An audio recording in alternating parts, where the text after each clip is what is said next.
Glória a Deus, amados. Nós saudamos a todos com a paz do Senhor Jesus Cristo, os presentes aqui, os que nos acompanham também pelas redes sociais. Vocês são bem-vindos todos para meditarmos na palavra do Senhor, cultuarmos o seu nome. Amém? Eu convido os queridos a abrirem a palavra do Senhor no livro do profeta Isaías, capítulo 22, versículo 15. Estou lendo a Almeida Revista e Corrigida. Então pode ter versões um pouco diferentes, mas eu mesmo, né? Ali a CF, Corrigida Fiel, também está na tela, você pode acompanhar. É o livro do profeta Isaías, capítulo de número 22, a partir do verso 15. Amém? Todos acharam? Diz assim a palavra do Senhor.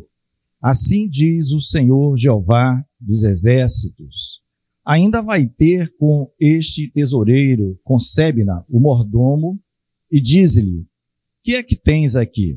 Ou a quem tens tu aqui para que cavasses aqui uma sepultura, cavando em lugar alto a sua sepultura, cinzelando na rocha uma morada para si mesmo? Eis que o Senhor te arrojará violentamente como um homem forte e de todo te envolverá. Certamente te fará rolar como se faz rolar uma bola em terra larga e espaçosa. Ali morrerás e ali acabarão os carros da tua glória, o opróbrio da casa do teu Senhor. E demitir-te-ei do teu ofício e te arrancarei do teu assento. E será naquele dia que chamarei a meu servo Eliaquim, filho de Ilquias, e revesti-lo-ei da tua túnica e esforçá-lo-ei com o teu talabarte e entregarei nas suas mãos o teu domínio. E ele será como pai para os moradores de Jerusalém e para a casa de Judá. E porei a chave da casa de Davi sobre o seu ombro, e abrirá e ninguém fechará, e fechará e ninguém abrirá. E fixá-lo-ei como a um prego em um lugar firme, e será como um trono de honra para a casa de seu pai. E dele penderá toda a glória da casa do seu pai, os renovos e os descendentes, todos os vasos menores, desde as taças até as garrafas. Naquele dia, diz o Senhor dos Exércitos, o prego pregado em lugar firme será tirado, será arrancado e cairá, e a carga que nele estava se desprenderá, porque o Senhor disse. Até aqui, irmãos, vamos orar. Senhor nosso Deus e nosso Pai, nesta hora, Senhor, nós queremos mais uma vez glorificar e bendizer o teu nome, mas pedir, ó Deus, que o teu Espírito Santo nos dê toda a assistência, Senhor. Ó Deus, que o Senhor sonde os nossos corações, cada coração aqui presente, porque o Senhor conhece todas as coisas, as nossas necessidades, ó Deus, e que o Senhor, pela infinita graça e misericórdia, ó Deus, fale com todos nós, com o rebanho, com todos que nos acompanham também remotamente, e que em tudo só o teu nome seja exaltado e glorificado. Nós oramos assim, te bendizendo em nome de Jesus. Amém. Os irmãos podem estar assentados. É um texto aparentemente assim, meio complexo, né? Um texto que não é dos mais fáceis, esse que nós lemos em Isaías 22. É como alguns textos bíblicos, não só nos profetas, mas acontece também, por exemplo, no livro de Gênesis, está se falando de um assunto, de repente vem, não é? Está falando de José, por exemplo, lá no Egito, de repente vem Judá e Tamar, depois continua José de novo. Aí pergunta, o que é que Judá e Tamar está fazendo aqui nesse pedaço? Tem um porquê, né? Tem um porquê que ele está ali. Aqui mesma coisa, o profeta Isaías, também conhecido como profeta messiânico, por ser o profeta mais citado no Novo Testamento. Todos os profetas citados no Novo Testamento, o mais citado é Isaías. Né? Então, é por isso que ele é chamado profeta messiânico. Os irmãos já viram vamos dizer, esse nome. Alguém se referia a Isaías como profeta messiânico, porque ele é o que mais falou do Messias, né? Que é o Senhor Jesus Cristo. Então, aqui também, a partir do versículo 15 do 22, vem um texto que vai falar de duas pessoas, uma chamada Sébina e outra chamada Eliaquim. Porque ele vem falando de juízos contra as nações. Inclusive, Isaías já vai falando do cerco de Jerusalém, né? Jeremias vai falar com mais profundidade, porque Jeremias é um pouquinho depois, mais próximo do final da destruição de Jerusalém. Jerusalém vai cativo para a Babilônia, né? Nós já sabemos isso. E ele vem falando sobre o rei de Tiro, sobre as ruínas, sobre os egípcios, sobre os etíopes, sobre os edomeus do mar, profecia contra a Arábia, predição da ruína da Babilônia, e de repente abre-se um parêntese e vai se falar dessas duas pessoas, tá? Quem era Sébina, queridos? Por que Deus mandou falar sobre isso? Quem era Sébina? O rei, na ocasião aqui, era o rei Ezequias. Lembre-se que Isaías profetizou durante o reinado de 4 reis. Tá? Ele profetizou durante o reinado de 4 reis. Uzias, Jotão, Acais e Ezequias, o último, ele profetizou. Amém? Então, ele profetizou durante o reinado de Uzias, foi atacado de lepra, né? Lembra disso? Na testa. Uzias, Jotão, Acais e Ezequias. Então, nós estamos aqui no rei Ezequias. Tá? Esse Sébina era um tesoureiro e um mordomo. É como se fosse o primeiro-ministro do reino. Depois do rei Ezequias, administrativamente e em termos de tesouros, o rei era o Sébina, que era o homem que tinha poder, tá? No reinado. Então ficou fácil de entender? Antigo Testamento, tá? Antigo Testamento, o rei Ezequias, ainda chegaria o cativeiro, né? Jeremias vai falar muito mais disso, e Sébina, esse cidadão aqui. A palavra Sébina, o nome dele, tem alguns, não existe com precisão o significado, mas é algo em torno de juventude, homem forte, algo que denota vigor, força. Sébina, tá? Mas o Senhor não esqueceu de uma coisa. O Senhor chegou para o profeta e disse, dá uma paradinha na profecia contra as nações, você está profetizando contra tudo que é lugar, né? E está certo, que era Deus que estava mandando, Babilônia. Vamos ter um acerto, vai ter uma troca, vai ter uma mudança aí, Isaías. Tem uma mudança que vai acontecer e sou eu, o Senhor, que farei. Tem uma mudança para acontecer. Esse Sébina, ele era extremamente um mordomo infiel, arrogante, soberbo e que não agradava a Deus. Ele estava fazendo, né, a palavra diz no versículo 16, sepultura no lugar que era próprio de reis até, no alto, na rocha, né? Cinzelando é algo, não sei se vai ter outra tradução, mas não precisa. Cinzelando é algo como lavrar, esculpir, tá? E ali ele estava fazendo um túmulo para ele com dinheiro que não era dele. O dinheiro que não era dele, né? Ele queria ter um funeral próprio de reis. Lá no alto da rocha. Isso era o coração dele. O rei confiava no Ezequias, mas o rei Ezequias confiava no Sébina. Mas ele estava usando parte desses recursos para elevar o seu próprio nome.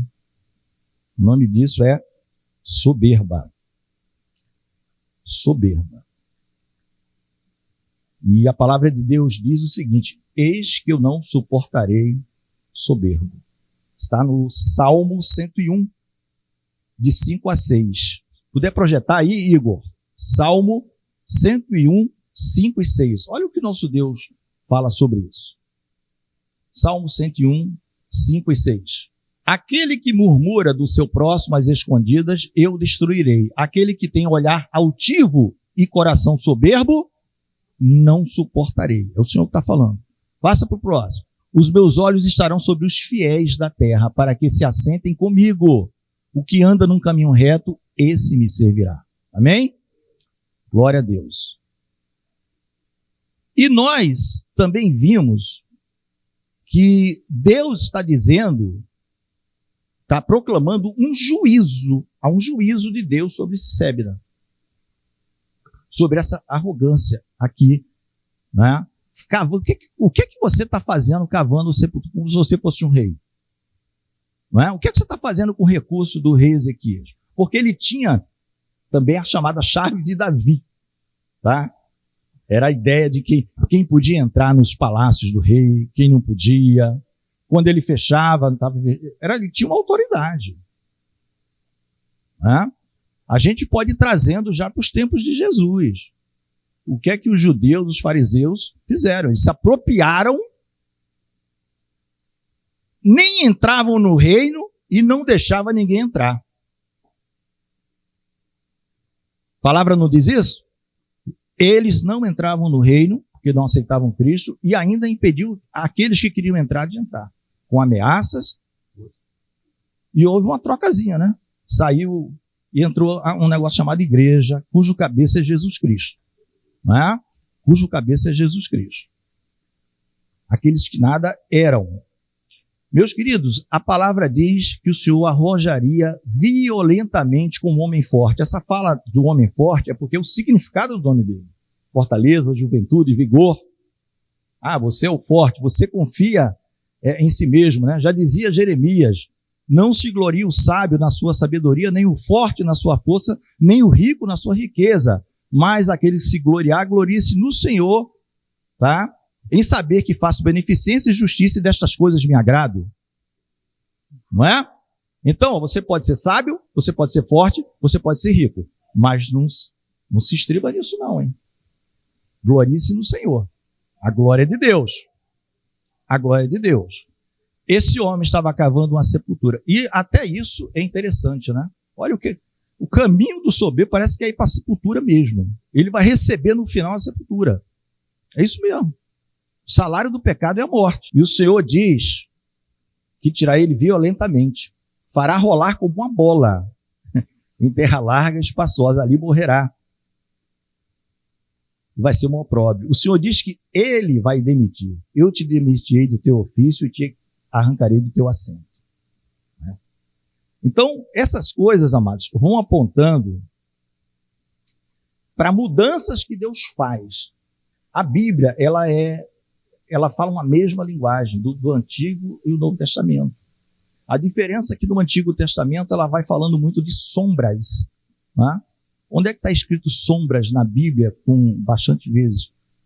Em Hebreus. Se você for na carta de Hebreus, você vai ver que lá o escritor aos cristãos hebreus está dizendo o seguinte: muita coisa que acontecia no Antigo Testamento era sombra de algo melhor e perfeito que vem acontecer depois.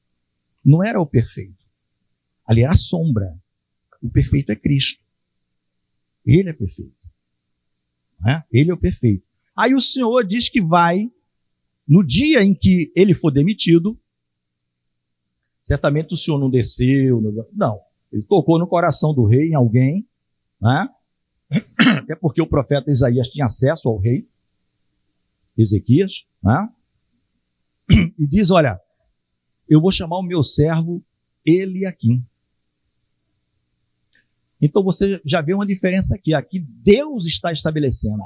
E Eliaquim, ele significa mais ou menos isso. Deus estabelece, Deus estabelecerá, Deus levanta, Deus levantará.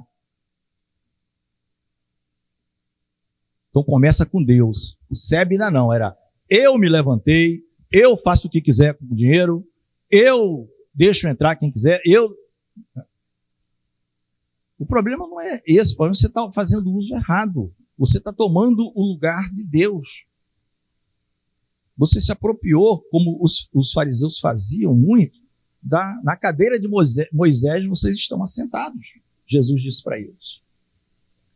E o fariseu era zeloso. O fariseu vem disso, de zelo. Ele não era usado pejorativamente porque eles viviam discutindo com Jesus. Não é? Mas eles eram zelosos da lei. Mas eles tinham um orgulho. O Senhor Jesus olhava para o coração deles. Ninguém vê, só Deus que vê. E vê que o coração deles era altamente contaminado. Eles gostavam de serem vistos pelos homens. Eles gostavam de serem aplaudidos pelos homens. Eles queriam ter um nome de honra. E eles não tinham misericórdia e nem cumpriam a lei, mas eles exigiam que todo mundo cumprisse. Não é isso? O Senhor fala que ia colocar Eliaquim. Então, Eliaquim, você já vê a mudança. Deus levanta, Deus levantará, Deus sustenta, ou Deus sustentará. E o Senhor diz que vai revesti-lo da túnica, vai esforçá-lo com um negócio chamado talabarte, é uma cinta, tá? Uma cinta específica, como se fosse um cinto de segurança específico para as vestes. O domínio vai ser dele, ele será um pai para os moradores de Jerusalém, para a casa de Judá. E o 22 é o mais messiânico de todos os versículos que a gente leu aqui. Igor, pode colocar o Isaías 22, versículo 22. Esse versículo é muito messiânico. Quem não descobrir de quem que se trata esse cidadão aqui, Isaías 22, 22. Porei a chave da casa de Davi. Por quê? Porque é uma promessa dizendo que a descendência de Davi sempre teria alguém no trono. E o trono dele nunca acabaria. E nós já sabemos que da descendência de Davi veio Jesus Cristo. Não é isso? Glória a Deus. Não é? Veio Jesus Cristo fazer a vontade do Pai. Ele foi obediente até a morte e morte de cruz. Aí a gente pode dizer, ele é o mordomo fiel, ele administra, porque só tem um mediador entre Deus e os homens, Jesus Cristo, o homem. Ele é justo. Olha o que vai acontecer. Sobre o seu ombro. E porei a chave da casa de Deus sobre o seu ombro. Isso lembra também lá Deus forte, maravilhoso, sobre os ombros. Né? É no próprio Isaías também, para dizer passagem. Né? E abrirá e ninguém fechará, e fechará e ninguém abrirá. De quem está falando aqui, no futuro? De Jesus, né, meu irmão? Não tem homem, os homens são figuras. Não tem homem que assim, fecha e ninguém abre, ou abre e ninguém fecha. Quem fazia isso, a esmo, de qualquer jeito, era o Sebna, que queria glória para si. Mas a palavra de Deus diz que minha é a glória, a outra e não darei. E isso está em Isaías também. Por isso que Isaías é o mais citado em todo o Novo Testamento. Não o nome Isaías, mas os versículos, as profecias dele. Não é? Isaías. E porém, aí eu vou pedir aos irmãos e ao Igor também, para a gente dar um passeio lá em Apocalipse, capítulo 3, versículo 7. Carta ao anjo que está à frente da igreja de Filadélfia. Lembra das 7 cartas do Apocalipse? Essa é a penúltima, né? Filadélfia. Depois já vem a Laodiceia, né? Lembra dessa aí? Apocalipse, o último livro da Bíblia, capítulo 3. Vamos ver aqui. Primeiro, quem que está falando? Quem que está falando? As cartas de quem para quem? Jesus, né? Jesus está dizendo para João, escreve aos anjos que estão à frente das igrejas. Aí começa com Éfeso, e por aí vai. Esmirna, Pérgamo, Tiatira, Sardes, Filadélfia e depois vem Laodiceia. Olha o que diz. E ao anjo da igreja que está em Filadélfia, isso é Jesus falando para o João mandar a carta para lá. Isto diz o que é santo e o que é verdadeiro. O que tem a chave de Davi. É muito messiânico, irmão. É muito messiânico. Porei a chave da casa de Davi sobre o seu ombro. E abrirá e ninguém fechará. E fechará e ninguém abrirá. Isso é muito importante. O que tem a chave de Davi. O que abre e ninguém fecha. O que fecha e ninguém abre. Aí depois não precisa, é que ele vem falar. Mas aqui é a identificação dele. Ó, quem está falando, o anjo que está à frente de Filadélfia. Ele nem diz o nome de Jesus. Ó. Esse aqui. Ele é santo, ele é verdadeiro, ele tem a chave de Davi, ele abre e ninguém fecha, ele fecha e ninguém abre. O nome dele é Jesus, louvado seja o nome do Senhor. Amém, amados? Esse é o que fecha e ninguém abre. E isso é muito importante para nós, amados, porque aqui está falando de salvação. De salvação. A Bíblia está repleta desses exemplos de salvação.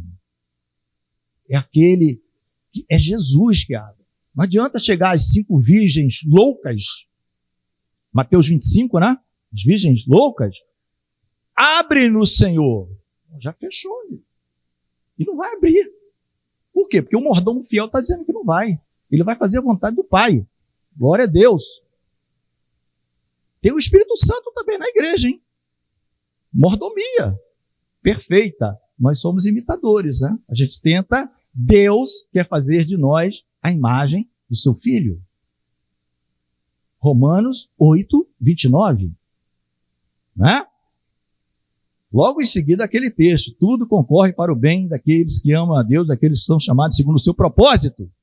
Aí você vai no 29, porque o que Dante conheceu, ele quer fazer dos servos de Deus a imagem do seu Filho. Em João, no Evangelho de João 10, 9, não precisa ir lá não, senão vai ficar... João 10, 9, que é Jesus o bom pastor. Vamos ver o que é que diz, ó. João 10, 9 diz assim, Jesus o bom pastor. Lembra desse texto? Eu sou o bom pastor, eu dou a vida pelas minhas ovelhas. Olha o que diz o 9. Eu sou a porta. Se alguém entrar por mim, salvar-se-á. Entrará, sairá e achar pastagens. Só tem uma porta, meu querido, é Jesus. E quem abre é ele, quem fecha é ele. Ele é o mordomo fiel de Deus. Esses parênteses são muito importantes. Está falando de profecia contra o mundo, pai. Do nada aparece lá. Ele abre e ninguém fecha. Mateus 28, 18 diz assim, ó. Havia um poder antes, aqui na terra, não é que ele é maior do que Jesus, mas um poder da religião, do religioso, do que foi ensinado na EBD, da idolatria, de ídolos mudos que não são nada, influenciando os homens. Havia esse poder. E Deus estava olhando tudo aquilo e chamando de tempos da ignorância, ok? Tempos da ignorância, Deus está dizendo. Mas quando Jesus morreu, exerceu seu ministério, morre, lá no finalzinho do Evangelho de Mateus, ele vai dizer o seguinte: todo o poder me é dado nos céus e na terra. A chave está com ele. Deus, o Pai, confiou tudo a ele. Porque, queridos, o poder que um homem desse tinha era isso mesmo. O rei Ezequias tinha que estar preocupado com as estratégias, com as guerras, com o culto. O rei Ezequias fez isso, mas ele dava autoridade sobre todo o povo a alguém da sua confiança. E Sebna estava cavando sepultura. E a profecia é que ele, né, segundo os estudiosos, ele foi levado pelos assírios. Os assírios, os irmãos lembram que os assírios no tempo de Ezequias, no tempo do rei Ezequias, eles tentaram invadir Jerusalém. Tá? Você vai ver que esse Sebna, antes de acontecer tudo isso, ele recebeu não uma promoção, ele foi caindo, ele virou escrivão. Ele virou um escrivão. Ele era um mordomo. Quem virou um mordomo? Eliaquim. Depois do rei, eu vou botar o fiel. É o fiel que vai fazer as coisas. E ele foi caindo. E o final dele já foi dito aqui. Ele ia embora, ali morrerás, num lugar espaçoso. Agora, eu porei a chave da casa de Davi sobre o teu ombro, né, falando sobre Eliaquim. E mais, fixá-lo-ei como se fixa um prego em lugar firme. E que todo mundo depende dele. Ó, e dele penderá toda a glória da casa de seu pai. Todo mundo se apoia nele. Né? O texto mais complicado, talvez o versículo mais difícil de interpretação, é o 25 do texto, porque não há consenso dos teólogos se ele está falando que esse prego seria arrancado como um prenúncio do fim mesmo do reino do sul, com o povo indo para a Babilônia, ou se está falando do próprio Sebna, que seria arrancado um dia para entrar o prego fixo, em que pode colocar o que você quiser para pendurar, ele não cai. Ele é firme. Né? Eu prefiro ficar nessa linha. Mas nós não estamos entrando nisso aqui. O que a gente está vendo é que havia um poder antes de Cristo, e na plenitude dos tempos, Deus envia o seu Filho, nascido de mulher, nascido sob a lei. É o que a palavra diz em Gálatas. O principado estava sobre os seus ombros. Né? Está aqui em Isaías. Todo o poder me foi dado nos céus e da terra. A carta de Apocalipse, nós lemos. Aqui fala aquele que tem a chave de Davi, que abre e ninguém fecha, e fecha e ninguém abre. Você já pensou, imagina você na época do rei Ezequias, já projetando, Deus te revelando, como o pastor trouxe na EBD, para Abraão um monte de coisa, né? Está até dito em Gálatas, aproveitando, pastor, que o evangelho foi revelado primeiro a Abraão. Quando Jesus Cristo tem uma discussão lá com os fariseus, ele disse, olha, antes que Abraão existisse, eu sou. Ele estava falando de Abraão. O que é que ele estava falando de Abraão? Abraão viu este dia e se regozijou. Eu falei, como assim? Você não tem nem 50 anos? Está falando de Abraão? O evangelho foi revelado a Abraão. Está lá em Gálatas. Vai lá e lê. Como o pastor falou, existe um porquê por trás da fé dele. Né? Ele morre sem ter um palmo de pé de terra conquistada. Estevão vai dizer isso. Nem um pé. Palmo de pé não sei se existe palmo de pé. Falei, um pé de terra conquistado. Queridos, mudança, isso aqui está falando de alguém. Já pensou você, como eu falei, como exemplo, faz de conta que todos nós estávamos naquele reino ali. Isso preciso entrar no palácio do rei. Sabe quem abre? É o mordomo fiel. E se ele não abrir, ponto final. Porque o pai honra tudo que o filho fala. Tudo. Tudo. Se o pai não abrir, se o filho não abrir, quem não tem o pai não tem o filho, e quem não tem o filho não tem o pai. 1 João. Harmonia plena e perfeita. Olha, agora não posso abrir, não vai dar para abrir. Só daqui a um ano que você vem aqui. Acabou. É o mordomo fiel. Por isso que é tão profundo e fala de salvação. A chave do reino é Jesus. Ele é a porta também. Jesus é tudo. Não é? Jesus é tudo, um sacrifício. Ele é o sacerdote, ele é a ovelha que morre. Ele é tudo. Ele é tudo. Ele toma todos os lugares. O dos homens são falhos. Mas Jesus é tudo. Não é? Jesus é tudo para nós. Há uma mudança. Há uma mudança. Deus não admitirá no seu reino qualquer pessoa. Isso aqui está falando de gente dentro do reino, hein? Os irmãos perceberam o detalhe? Não está falando de inimigos, não. Porque o inimigo já fala, eu sou inimigo meu, não quero saber essa coisa de Deus, não. Ele está falando de gente dentro do reino, que dentro do reino está buscando glória para si. Dentro do reino está buscando glória para si. E Deus vai deixando, vai dando corda. Eu já está, eu estou velhinho, vou morrer daqui a pouco, eu quero vou fechar o Rio de Janeiro. Eu quero um sepultamento acima do rei. Vai ficar na sepultura, do Sheol para lá.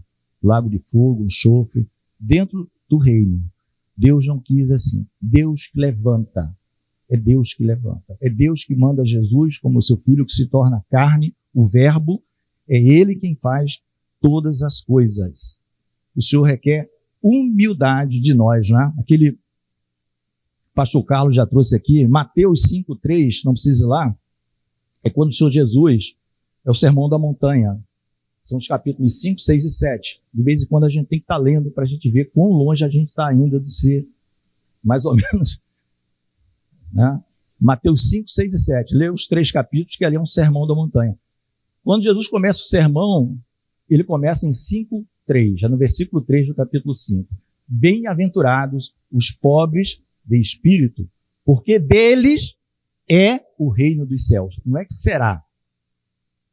É. O reino dos céus é dele. O pobre de espírito. Né? Bem-aventurado. Bem-aventurado é do grego Makarios.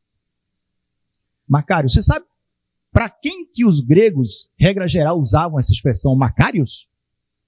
Para os deuses da mitologia, que eles diziam, só eles têm felicidade, alegria e não passam pelas dores que nós passamos aqui. Eles são Makarios. Aí Jesus diz, o pobre de espírito é Makarios, é bem-aventurado.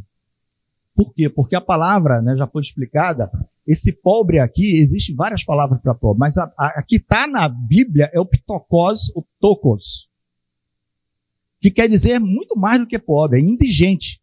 É alguém que não tem nada. Miséria total. Ele só pode receber. Ele não tem nada para dar. Aí Jesus diz, bem-aventurado o pobre de... Só que aí você vê que tem a qualificação. é pobre na vida secular que ele está falando? De espírito. Meu irmão, na queda, o espírito do homem ficou tudo atrofiado. O homem tem que chegar à conclusão que a parte dele, religiosa, espiritual, está toda deturpada. Só se acerta com Jesus. Cola em Jesus. Então, bem-aventurado aquele que disser, eu realmente não tenho nada para dar. Não é? Eu não tenho nada para dar. Eu reconheço a minha miséria, como Paulo, miserável homem que sou. Quem me livrará do corpo desta morte? Aí ele dá a resposta. Graças a Deus por Jesus Cristo. Deus enviou Jesus Cristo. A confiança de Paulo não estava no que ele tinha, porque ele não tinha nada. O que ele tinha era o Espírito de Deus. E ele dizia isso para a igreja, para as igrejas não se orgulharem. O que é que vocês têm que não tenha recebido? O que é que vocês têm que não tenha sido recebido, ou seja, dado de alguém para vocês? Aquilo que tem valor para Deus. Então não tem de que ficar orgulhoso, não é? Porque tudo que foi dado ao meu interior, a minha mudança, ao meu coração, veio de Deus. Veio de Deus, não é? Salmo 116, salmista, acho que é Davi. Que darei, eu gosto muito disso aí. Que darei eu ao Senhor? É uma pergunta. Aí você, na sequência da leitura, vai ver alguma coisa Davi se lembrou que pode dar ao Senhor. Mas a resposta é, tomarei o cálice da salvação. Eu não tenho nada para dar, eu tenho para receber. Eu vou receber porque isso agrada a Deus. Como Deus se agrada. Então Jesus, quando fala do pobre de espírito, é aquele que o recebe, que diz, eu não tenho nada dentro de mim. E eu estou falando com o único mediador entre Deus e os homens, Jesus Cristo, o homem. 1 Timóteo 2,4, 2,5. Jesus Cristo, o homem, é o único mediador. Ele é porta, é fechadura. Não adianta atalho, meu querido. Você não vai entrar no céu. Não adianta. Não adianta ninguém atalho. É Jesus Cristo. Isso aqui do 22 não é por acaso que está colocado. Porque o Eliaquim, aqui, como homem, ele morreu, né? Morreu? Morreu. Certo? Ele era um servo fiel. O nome disso é tipologia, prefiguração. Ele tipificava Jesus Cristo. O que Cristo seria de maneira permanente. Então, o pobre de espírito, não é o pobre material, mas o pobre de espírito é quando você diz que realmente não tem nada para mim. Você sabe que carece de algo para te preencher. E só Jesus pode preencher o vazio do homem. Não é? Só Jesus. Então, primeiro, você ser chamado de bem-aventurado. Isso é maravilhoso, né? É maravilhoso. Bem-aventurado, mais do que feliz. É uma situação, né, maravilhosa. E, queridos, para nós concluirmos, a pregação hoje é rápida, a gente traz agora, nesse finalzinho, para nossas vidas. Já falamos daquele que merece o primeiro lugar, que é Jesus Cristo. O Eliaquim, vamos dizer assim, aquele que tem a chave de Davi, que abre e ninguém fecha, e fecha e ninguém abre. A gente sabe que tem que passar por ele. Que é a porta das ovelhas, não é?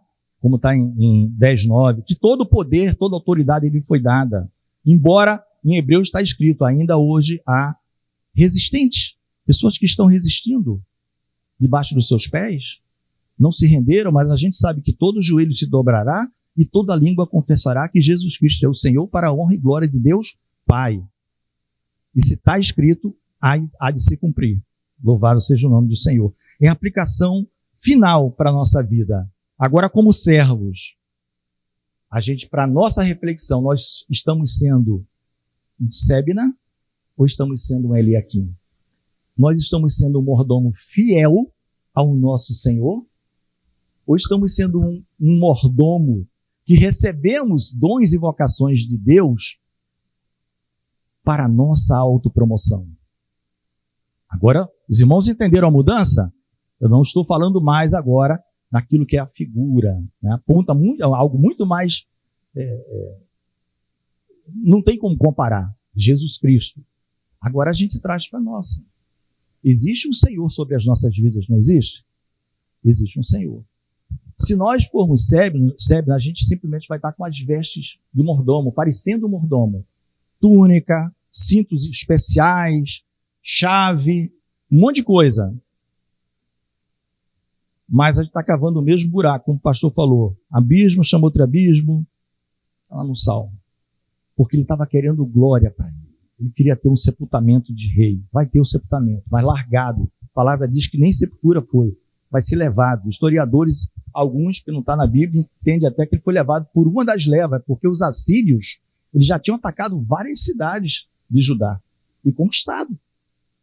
Então, o rei Ezequias, está aqui no próprio livro do Isaías, tem isso também.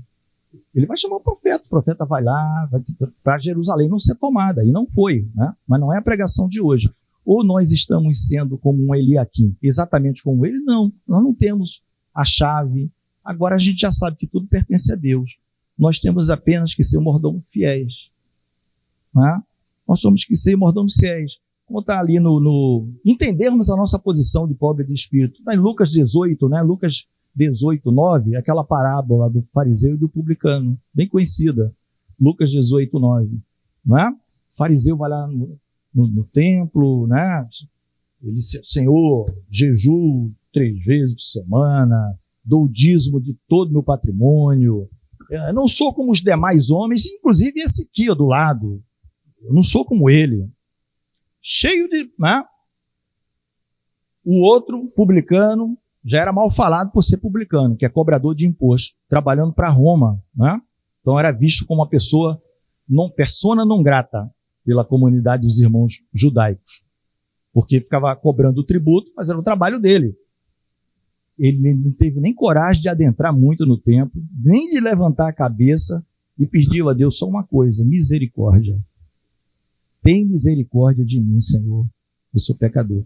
Aí Jesus conclui aquilo ali, dizendo, este último saiu para sua casa justificado.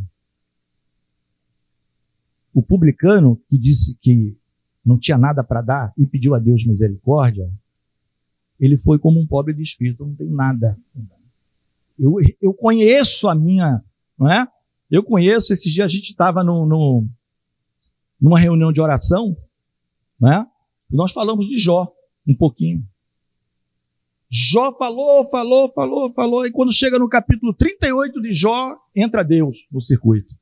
Aí começa a fazer pergunta para ele. Onde estava tu quando eu fundava a terra? Me fala, Jó. Primeira perguntinha, tá, Jó? A básica é essa. Eu vou aumentar o nível devagarinho aqui. Onde você estava quando eu fundei céus e terra? Me fala. É a primeira pergunta, hein? Chegou no capítulo 40, vai até o 42, né? Chegou no 40, Jó falou.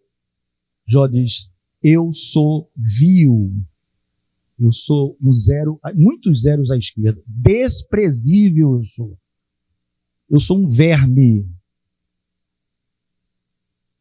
Você, diante de Deus, da sua santidade, nós não somos nada, meus amados. Jó que falou, não foi Deus que disse para ele que ele era vil. Foi ele mesmo que falou, eu sou vil. Me desculpe, botou a mão na boca. Botou a mão na boca, até falar com Deus. Ficou com vergonha. Eu sou desprezível. Eu não sou nada. É como Paulo falou, um caco de barro, que está em Isaías também. Eu estou lembrando dos versículos, tudo em Isaías. Paulo vai falar e está em Isaías.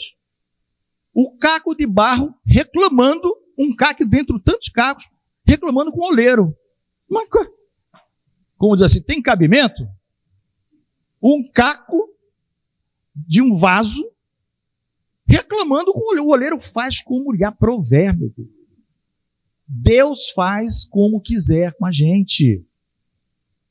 Vamos guardar o que recebemos do Senhor, né? Guarda o que tens, para que ninguém tome a tua coroa. Tem uma coroa guardada para você e para mim. Só guarda o que você recebeu de Jesus. Algum dom Jesus te deu, alguma coisa. Varrer a calçada, abrir a igreja, cantar o louvor, trazer um visitante, ler a palavra, orar, fazer a mesa ali, desfazer. Tudo é trabalho para a igreja. Não é trabalho que o mundo valoriza, não. Mas para Jesus, ele está olhando tudo. Está anotado no livro da vida. A tua mordomia. Vi de longe, como os irmãos aqui, Mélio, Carlos, eles vêm com a fidelidade dele, na mordomia que Deus lhe deu. A mordomia que Deus lhe deu. Né? O exemplo maior é Cristo. Ele é o cabeça da igreja. Ele está no meio, a gente só chega ao Pai se ele abrir. Não é isso? Hebreus capítulo 10. Entrai no Santo dos Santos com ousadia, mas por quê? Por causa do sangue de Jesus. É pelo sangue que você entra. Não esqueça de falar do sacrifício de Jesus, não. Você entra no Santo dos Santos, já é uma pré-autorização, mas pelo sangue de Cristo. Se você não tiver com vestes lavadas no sangue do Cordeiro, você não pisa nem no primeiro degrau lá de baixo, mano. Entendeu? Porque quem abre e quem fecha é o mordomo maior aqui, é Jesus. Ele é o dono da igreja, a igreja é dele. Olha, as igrejas tinham muitas falhas, mas o Senhor chamava de igreja. Laodiceia, cheia de falha, mas ela é igreja. Quem disse? Jesus. Jesus. Tudo era igreja. Todas as igrejas têm defeitos. Todas as igrejas têm problemas.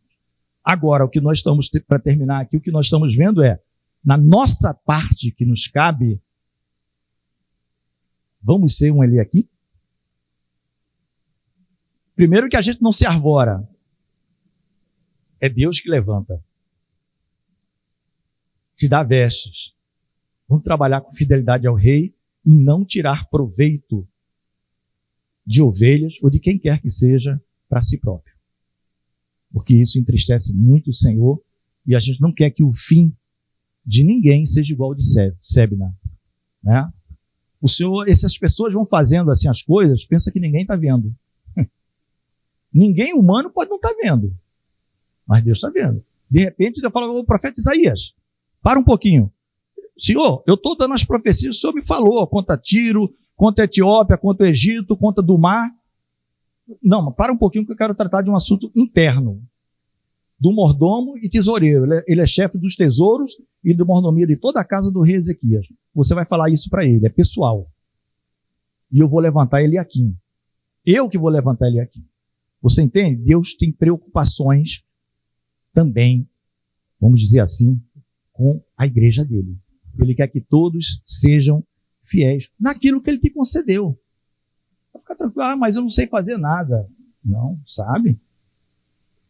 Não tem que ser. Cada um tem. A palavra em 1 Coríntios capítulo 12 vai falar dos dons espirituais, 9 dons, e o Espírito Santo diz assim, ele reparte como ele quer.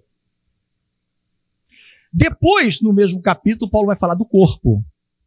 E nessa exposição que o apóstolo Paulo fala sobre o corpo, ele diz que ninguém, a orelha não pode falar para a boca, eu sou mais importante que você, a boca não pode falar para o pé, eu sou mais do que você. Ele faz uma comparação, a cabeça é Cristo. Então todo mundo tem uma função. E as funções que ninguém vê? Se você for um rim, um fígado, tem alguém vendo? Não. Tira o fígado, o corpo morre. Amém, queridos? Palavra que nós temos para os irmãos nesta manhã é isso, é buscarmos no Senhor sempre a humildade. Tiago 4,10 humilhai-vos diante de Deus e Ele vos exaltará. Não é isso? Tiago 4,10 humilhai-vos diante do vosso Deus. Isso ele vai falar depois daquela resistência, resistir ao diabo, ele fugirá de vós. Mas mais para frente ele vai dizer, humilhai-vos diante de Deus. Isso Pedro vai falar, isso Paulo vai falar, né? Isso o próprio Jesus falou. O Senhor, ele é fiel em todas as suas promessas, querido. É segurar em Jesus, é crer nele do começo ao fim. Não tem um dia que você possa largar de Jesus, amado. Porque ele é quem tem a chave. Ele é quem tem a chave. Só tem acesso ao Pai quem é dele. Ele já falou. Os lavados e remidos e comprados, né, pelo sangue de Jesus, esses terão acesso. os humildes, o reino já é deles, se eles permanecerem assim. Ou seja, né? Eles podem mudar. Até o dia da morte, ninguém sabe o dia da morte, podem mudar e achar que são algum personagem famoso.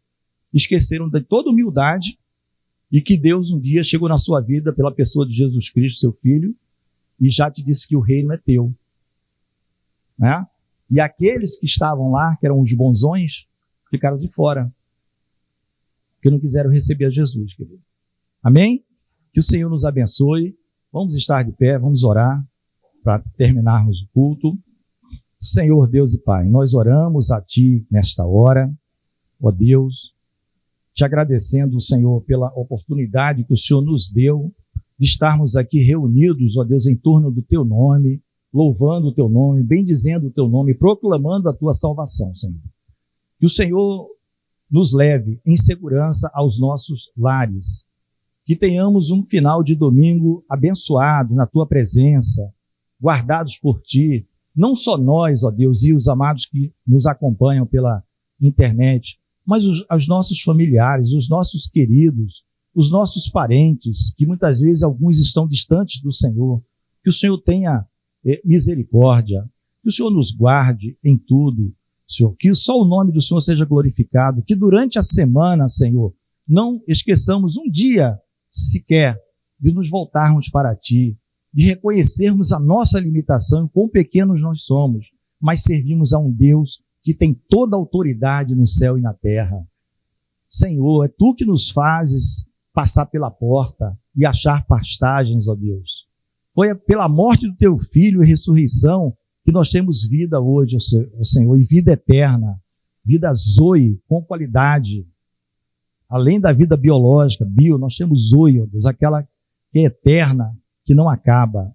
Sê conosco, ó Deus. Aceita este culto que prestamos a Ti, Senhor, porque só Tu és digno de receber honra, glória, louvor, culto e adoração, Senhor. E nesta hora, Senhor, em Teu nome nós dizemos que a graça maravilhosa do Senhor Jesus, o amor de Deus, o nosso Pai, as doces consolações e comunhão do Espírito Santo de Deus seja sobre toda a igreja do Senhor aqui presente e espalhada sobre toda a face da terra, e a igreja diz amém. Amém, amados. A paz do Senhor Jesus a todos.